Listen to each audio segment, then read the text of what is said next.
All right, well, I oppose this digester for a couple of reasons.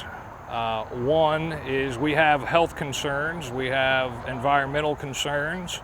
They have a 6.5 million gallon lagoon, which is a storage pit for the processed fertilizer, as they would call it, which is 95% plus, less or minus, municipal sewage sludge.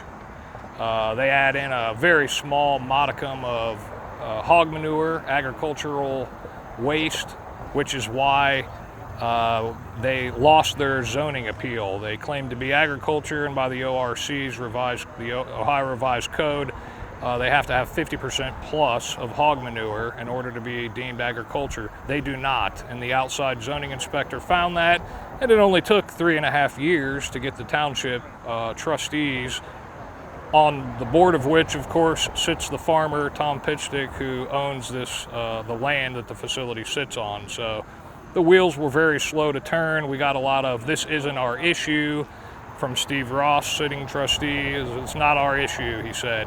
You know, he doesn't want to hear anybody talk about it. He gives me 3 minutes to talk the first time I ever come to a trustee meeting. First time I've ever come, and I want to know about this, and they don't want to hear it. So we met a lot of resistance with the trustees. So from the very beginning, it was an adversarial relationship with the trustees and the facility and the citizens.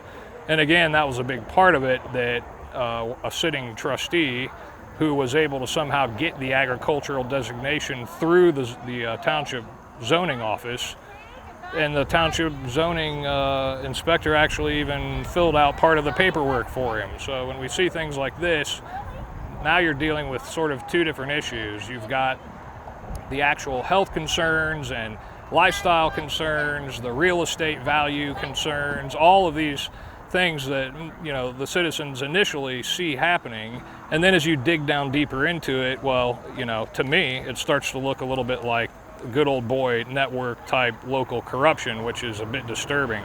The Inspector General of the federal EPA even issued a report in late 2018, I believe it was, that said, quote, "They are unable to assess the health and environmental impacts of biosolids." So that to me is a bit concerning. If the EPA itself can't assess the impact of these things being put on the land, then why on earth are we allowing it to be put on the land? Is that their modus operandi? That makes zero sense to me.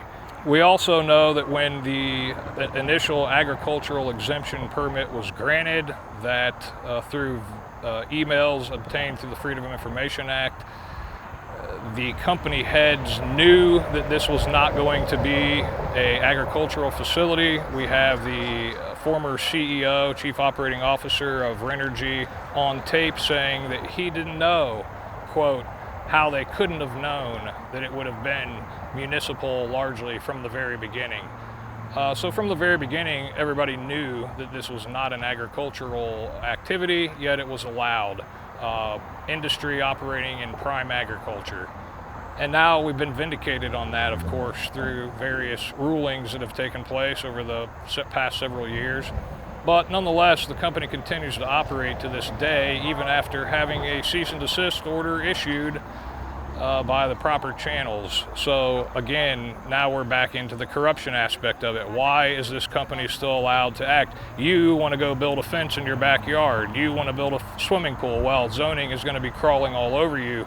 You'll have to have the proper forms filled out, the proper things done. But in this case, no, it's not just a pool or a fence, of course, it's an industrial wastewater treatment plant. So yeah, you're dealing with a bifurcated issue. You've got the health concerns. You've got the, now they're saying they're an energy company. Oh, it's all about free energy and green energy.